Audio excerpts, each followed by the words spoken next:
Okay, so let's just take one case study and let's focus on the supply piece of it.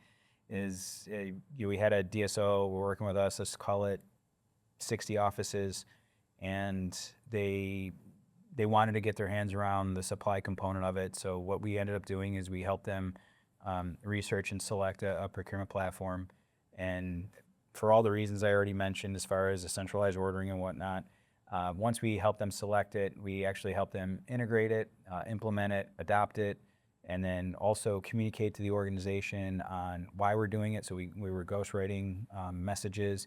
We were actually doing it on a pretty consistent basis, on a monthly basis, because we all know nobody reads something that you send out just one time. It has to be multiple times. And then we would track it, and then making sure that the individual offices were using the platform, because that's what the organization decided to do.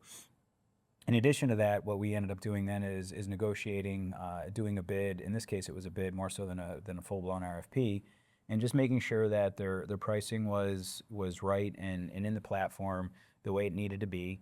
And then just looking at the different categories where we could either have alternatives or just have additional cost savings. And we're able to do it in an agnostic way. So we have partnerships, we have relationships, and they work well for us. But we're also able to look at it from the customer's viewpoint on what's truly best for the customer. And then once you get all that set up, we need to make sure that everybody is ordering from, in this case, a formulary or the preferred partner ordering menu. And believe it or not, that takes a second. You can use the technology to drive compliance, but that's why it's important that the platforms are set up properly. So overall, in doing all that, we were able to take their supply spend from, 5 to 5.5% down to 4%. And in today's day and age, you can get under 4 now and keep going. But you have to constantly look at what you're purchasing and understanding it, and then looking at the categories. From an equipment standpoint, one of the big successes that we have, and it's not unusual, is we'll work with DSOs that have multiple build-outs going on. And we were working with a group that I think at the time had 9 build-outs going on.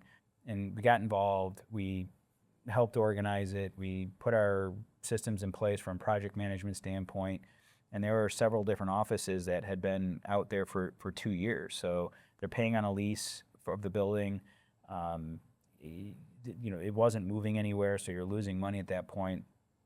And then we were able to get involved, understand what was going on, working with the team. It wasn't the DSO's fault. It was a time component. And then we were able to get the office up running within I think at that time it was probably a 4 to 5 month period. But that was starting from pretty much scratch. The permits were there, and then you had to get it done. So once you start unlocking that log jam of office build-outs, and it happened with 2 or 3 of the offices relatively quickly, that impacts the top line revenue of the DSO, because those offices go from being a expense to a revenue generator. So those were 2 big wins of dozens of wins.